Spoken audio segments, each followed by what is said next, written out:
If you were to ask Lions fans for their thoughts on Josh Pascal, many would tell you that he's been underwhelming. He's never been the flashy player to put up big numbers, and for some, that means that he's a bust from the 46th overall selection. However, after the last few games that we've seen from Pascal since Aiden Hutchinson's injury, Pascal's actually been exactly what the Detroit Lions have been looking for at the edge rusher, and personally, I do feel as though Josh Pascal has become the Detroit Lions' new edge rusher one and will continue to be so until Aiden Hutchinson returns. Now, Josh Pascal was the 46th overall pick in the 2022 NFL Draft. He was selected from the University of Kentucky after a 5-year playing career in which he saw time as the Wildcats linebacker, defensive tackle, and edge rusher. Now, in his 5-year career, Josh Pascal was fantastic for the Wildcats. 52 games played, 139 tackles, 39 TFLs, 13 and a half sacks, 3 forced fumbles, 2 passes defended, and an interception, all while being a captain and leader of the Kentucky defense. Now, coming out of the NFL draft, Josh Pascal was projected to be quite a good player in the NFL. He was powerful, he was disruptive, he was chaotic, he collapsed the pocket, he was a great leader, he was a versatile player, and was a really, really good athlete, hosting a 9.70 RAS score with elite explosion, great speed, and okay size. He ran a 4.77 40-yard dash, which was right around average for the defensive tackles at the time. He had a 37.5-inch vertical, which ranked in the 94th, almost 95th percentile. And then he had a 10-foot 3-inch broad jump, which ranked in the 92nd percentile. His explosiveness and his first step off the line was one of the better first steps that we saw in the NFL draft class, and it led the Detroit Lions and Brad Holmes to selecting him as the 46th overall selection. Now, as I mentioned earlier, a lot of people feel as though Josh Pascal really never lived up to that 46th overall pick. We are halfway through year 3, and Josh Pascal has just 5 career sacks. However, I don't think that he necessarily was ever meant to be the player that was going to get elite numbers, right? Going back to Kentucky, in 52 games, he walked away with just 13 and a half sacks. He walked away with just 39 tackles for loss because he's never been a flashy stat pattern. He's never been a player that's going to get 10, 11, 12 sacks in the season, and he's never going to be that in the NFL. And that leads a lot of people to thinking that he's not as impactful as he is. In his first year as a rookie, Josh Pascal struggled to get healthy. He missed, I believe, the first 5 or 6 games of his rookie season and only played 10 games in 2022. He made 4 starts for the Lions, in which he made 16 tackles, 2 TFLs, 4 quarterback hits, and 2 sacks, both of them coming in, I believe, the week 13 game versus the Jacksonville Jaguars. With both sacks coming in the same game versus the Jacksonville Jaguars, where he was able to get to quarterback Trevor Lawrence twice in that game to help the Lions lead to a blowout victory. Now, Josh Pascal went into year 2 with some higher expectations and early on looked quite good for the Detroit Lions. He played 12 games, making 4 starts for the Detroit Lions, where he totaled 25 tackles, 5 TFLs, 3 quarterback hits, a sack, a fumble recovery, and a pass defended. If you remember in week 1 versus Kansas City to open the season, Josh Pascal essentially made the game-winning play, shooting through the gap on 3rd down to make a crucial TFL on Rashid Rice that forced Kansas City to punt the ball and was instrumental in the Detroit Lions victory in Arrowhead on that night. He then went on injury reserve for a little bit after a injury that was going to keep him out for a while. Came back, made a couple of nice plays. His sack numbers went down, but he had more tackles, more TFLs, and was genuinely just better at creating pressure and generating negative plays for the defense. Now, with that being the case, after year 2, a lot of people saw Josh Pascal as kind of a depth player, a rotational piece, or a throwaway guy, right? They had Aiden Hutchinson. They potentially had James Houston coming back that many people believed would be a top edge rusher for what he was doing. They signed Marcus Davenport. They signed DJ Reader. They still had John Kaminsky. There was a lot of depth at the edge rusher position, and a lot of people felt like Josh Pascal was potentially even a surprise cut candidate, if not somebody to be buried within the depth chart.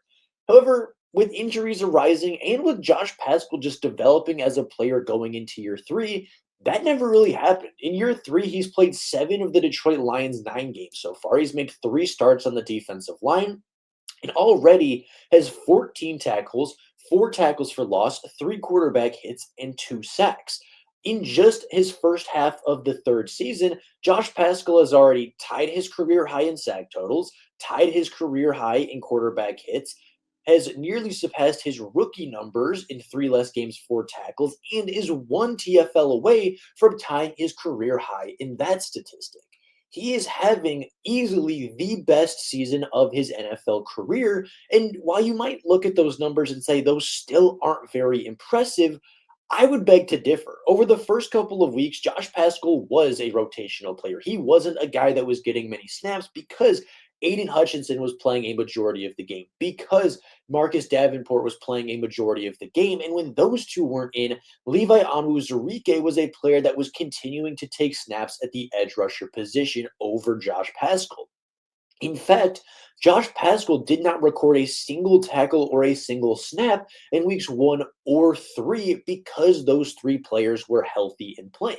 However, in week 2 versus Tampa Bay, he did see the field a little bit because of the injury to Marcus Davenport. He recorded a single tackle, but again, still had a limited role within the defense. In weeks 4 and 5, Josh Pascal saw a little bit more and a little bit more time in each game, respectively. He saw a bit of time on Monday night versus the Seattle Seahawks, but truly started to see his playing time increase in week 5 after Aiden Hutchinson went down. In that game versus Dallas, he recorded his first tackle for loss on the season, as well as his first quarterback hit, as he was pretty good in that game at setting the edge, being good in the run defense, and collapsing the pocket and being disruptive.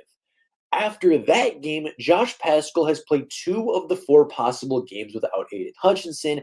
And in those 2 games versus the Minnesota Vikings and their strong offensive line, and the Houston Texans and CJ Stroud, who's a very capable quarterback at escaping, Josh Pascal has taken a sizable leap in his production this season.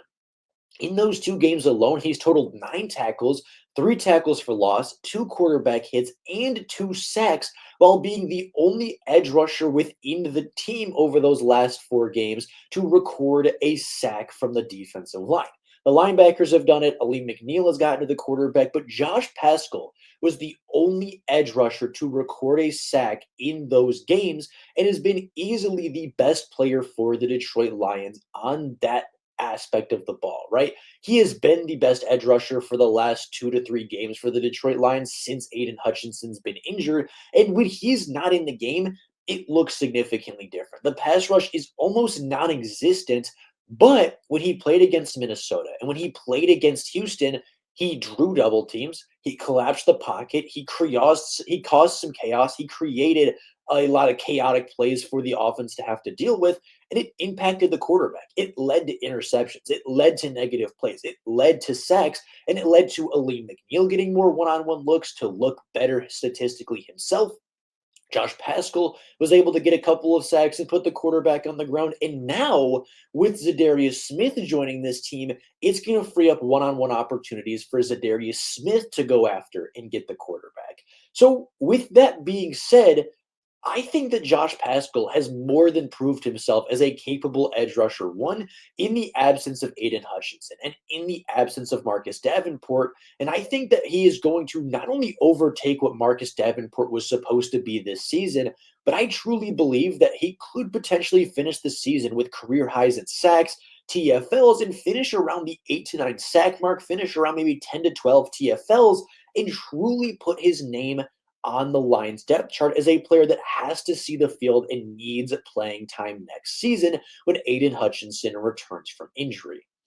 Now, with that being said, it's not just the pass rush. He is a very good, well-rounded player for the Detroit Lions. He might be the best edge setter in the NFL. He uses his size and his strength to set the edge, send the running backs back inside to the interior, to that absolute buzzsaw brick wall of Aleem McNeil and DJ Reader. And that's a big reason why the Lions' run defense was so good in Houston, right? Joe Mixon recorded arguably the worst rushing performance of any running back over the last decade with 25 carries and just 49 yards. A lot of that has to do with Josh Pascal setting the edge. A lot of that has to do with number 93's impact. He collapsed the pocket on passing plays. He set the edge well on run plays. He's a very powerful rusher. He's starting to figure out how to finish plays in the NFL.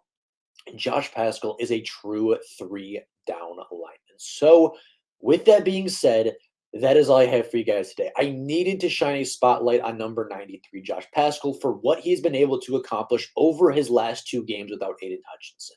Because without Aiden Hutchinson, a lot of people thought this pass rush would disappear. And when Josh Pascal's been in the mix and he's been in that defensive line room, it has been anything but. So I needed to give him his flowers, needed to talk about Josh Pascal. I know a lot of people are disappointed. I know a lot of people think he's a bust just looking at the numbers, but looking at the tape and looking at the film, he is one of the Detroit Lions' most impactful defenders. And he is going to be one of their best players down the stretch for the second half of this season. So, with that being said, that is all I have for you guys today. Let me know your opinions down in the comments below of Josh Pascal, whether you think he's living up to the hype, doing what he needs to do for the Lions, or whether you think he still needs to take another step forward. I'm curious to hear your guys' opinions and thoughts. But with that being said, that's all I got for you guys right now. Thank you all so much for watching. And until next time, and as always, go Lions.